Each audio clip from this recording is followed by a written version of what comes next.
इंदौर में नवागत police commissioner Santosh Singh द्वारा आज इंदौर पहुंचकर पदभार ग्रहण किया। इस दौरान उनका कहना था कि कानून व्यवस्था बनाने के साथ ही जो अन्य आपराधिक समस्याएं हैं उनको खत्म करना और भयमुक्त माहौल बनाना ही पुलिस का उद्देश्य रहेगा। मध्य प्रदेश में पिछले दिनों पुलिस अधिकारियों के फेरबदल हुए थे, जिसके चलते उज्जैन के आईजी रहे संतोष सिंह को इंदौर पुलिस कमिश्नर के रूप में पदस्थ किया गया। चार्ज लेने के बाद मीडिया से उन्होंने बात की। वहीं उन्होंने कहा कि ट्रैफिक सहित संगठित अपराधियों के खिलाफ सख्त कार्रवाई की जाएगी। तो वहीं डिजिटल हाउस अरेस्ट जैसी घटनाओं को लेकर शहर की जनता से जागरूक रहने की बात कही। जैसा मैंने आपको अभी रिक्वेस्ट किया कि पुलिसिंग भी अपने आप में एक बृहद कई सारे विषयों को समावेशित करके बनाया गया वो है, और इसमें कई विषयों पे ध्यान देकर हमको काम करना पड़ता है। परिस्थितियां पहले जो थी, परिस्थितियां अभी जो हैं, आगे की जो चुनौतियां होंगी, इन सारे विषयों पे हम लोग बातचीत करेंगे। और जैसा मैंने पहले ही रिक्वेस्ट किया और आपसे अनुरोध किया कि हम ये प्रयास करेंगे कि हम बेहतर से बेहतर पुलिसिंग जनता को उपलब्ध कराएं और एक तरह से बेहतर पुलिसिंग का मैसेज भी जाए। उसमें जो भी चुनौतियां और चैलेंजेस रहेंगे, ऑब्वियसली उसके लिए हमको काम करना पड़ेगा। हम सभी उसके लिए पूरा प्रयास करेंगे और मैं आप सभी को आश्वस्त करता हूं कि मैं स्वयं और हमारी टीम के जितने सदस्य हैं, हम लोग बिल्कुल ये तय करेंगे और इसके लिए परिश्रम करेंगे, मेहनत करेंगे और आप सभी का सहयोग भी लेंगे कि हम एक बेहतर पुलिसिंग सुविधा जनता को उपलब्ध कराएं। ये कमी लगातार पूरी हो रही है। जहाँ तक मेरी जानकारी है कि पहले फेज़ में जब कमिश्नरेट शुरू हुआ था तो बाकी प्रदेश के कुछ जिलों का बल लाके और उसको हमने सपोर्ट किया था। अभी 1000 के आसपास जो है पद स्वीकृत करके वो बल आ भी चुका है।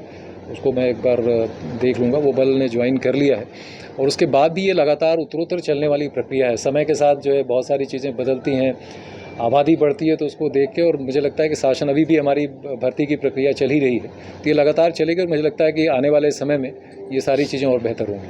सर, काम तो ठीक है, आने वाले समय में जनता देखेगी, लेकिन आपके नाम से ही धमक बन गई है शहर में। 2-3 अपराधियों में भी आ रहा है। क्या सर सामुदायिक पुलिसिंग को बढ़ावा मिलेगा आपके रहते में? बिल्कुल मिलेगा। इनफैक्ट जो ट्रैफिक की बात मैं कर रहा था, मैं अपने अधिकारियों से एक बार चर्चा करके अभी हम कैसे उस दिशा में कार्य कर रहे हैं कि पुलिस मित्र योजनाएं होती हैं, ट्रैफिक वार्डन होते हैं। कई बार हम थोड़ा सा इनकरेज करते हैं तो जनता के लोग बहुत अच्छी भागीदारी देते हैं। इस शहर की जो भागीदारी की तासीर है, जो लोग बढ़ चढ़ के जो है सहयोग करते हैं, तो हम नेचुरली इसमें चाहेंगे कि जैसे मैंने रिक्वेस्ट किया कि दिवाली आ रही है और उस समय बहुत सारा जो है वो ट्रैफिक और यातायात बढ़ेगा, तो उस समय हम कोशिश करेंगे कि संबंधित क्षेत्रों में वहाँ के जो हमारे ट्रैफिक मित्र हैं या जो पुलिस मित्र हैं, ये ट्रैफिक वार्डन्स हैं, उनको वहाँ ले जाकर हम अपनी फोर्स ऑगमेंटेशन जिसको कहते हैं, अपनी फोर्स की और संख्या बढ़ा के और उनकी उपस्थिति बढ़ा के लोगों को डाइवर्जन इत्यादि के उसमें सहयोग लें। जैसा मैंने कहा कि पुलिसिंग के बहुत सारे पहलू हैं। अपराधों की विवेचना है, अपराधों की रोकथाम है, ट्रैफिक व्यवस्था है, महिला सुरक्षा के बिंदु हैं, तो ये सारी प्राथमिकताओं में ही शामिल हैं। और जैसा मैंने पहले ही कहा कि हम बातचीत करेंगे।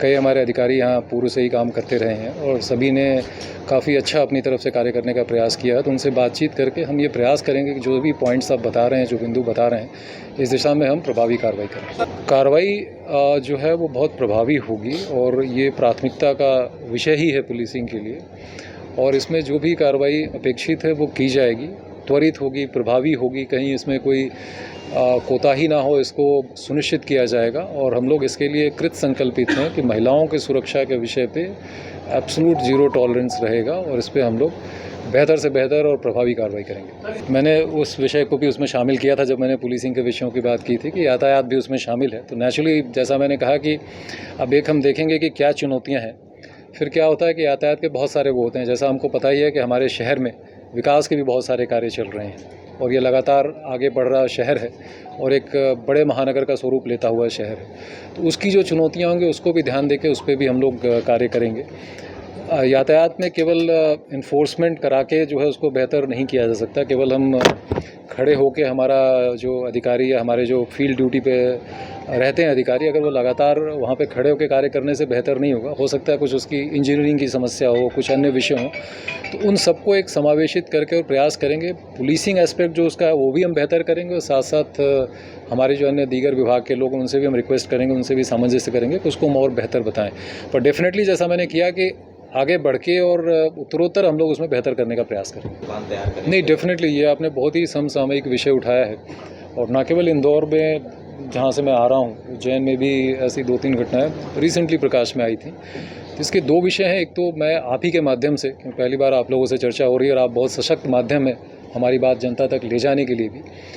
तो डिजिटल अरेस्ट नाम की कोई चीज़ नहीं है। किसी को कोई अरेस्ट करके हम उसको सूचित करके कोई उससे अपेक्षा पुलिस कहीं की नहीं करती है। तो मैं सभी नागरिकों से आज अनुरोध करूंगा कि इस तरह का कोई भी मैसेज आपके पास आए, कोई पुलिस की कोई एजेंसी बन के किसी एजेंसी का नाम लेके ये कहे कि आपके रिश्तेदार को, आपके पुत्र को, आपके भाई को इस तरह से अरेस्ट कर लिया गया, हम नीचे खड़े हैं, आप ऐसे करिए और इसमें ट्रांजैक्ट करिए, तो नेचुरली ये फ्रॉड कॉल है, आपके साथ धोखाधड़ी का कार्य किया जा रहा है। और इसके लिए तत्काल जो है साइबर हेल्पलाइन के साथ इंदौर पुलिस की जो हमारी हेल्पलाइन के नंबर, उस पर तुरंत सूचित करिए और बहुत प्रभावी हम एक्शन लेंगे। जैसा कि पहले के कई ऐसे केसेस हो सकते हैं जो अनडिटेक्टेड हों, या उसमें कई में ऐसा हो सकता है कि कुछ अपराधी पकड़े गए हों, कुछ वांछित हों, तो डेफिनेटली उन केसेस की प्रायोरिटी को देखते हुए, क्योंकि कई बार कई मामले घरेलू किस्म के होते हैं, मतलब घर परिवार का आपस का विवाद है, वो आपराधिक दृष्टिकोण से उतने महत्वपूर्ण नहीं होते, पर जो ऐसे चैलेंजिंग केसेज होंगे उसमें डेफिनेटली जो है आरोपी फरार हैं या विवेचना की कोई अन्य विषय हैं, तो उन पर भी डेफिनेटली जो है तेज़ी से कार्रवाई की जाएगी। जी हाँ, बिल्कुल, जनता जिसको कोई भी ऐसे आपराधिक दृष्टिकोण से अदरवाइज़ परेशानी है वो खुल के आ सकते हैं। और क्योंकि हम लोग जन सुनवाई तो समय शासन द्वारा निर्धारित ही है, तो हमारे सारे अधिकारी जो भी प्रक्रिया है थाने स्तर से लेकर उस प्रक्रिया का पालन करेंगे और उनका जो सीमित समय सीमा रहती है उसमें उनका निराकरण भी किया जाएगा।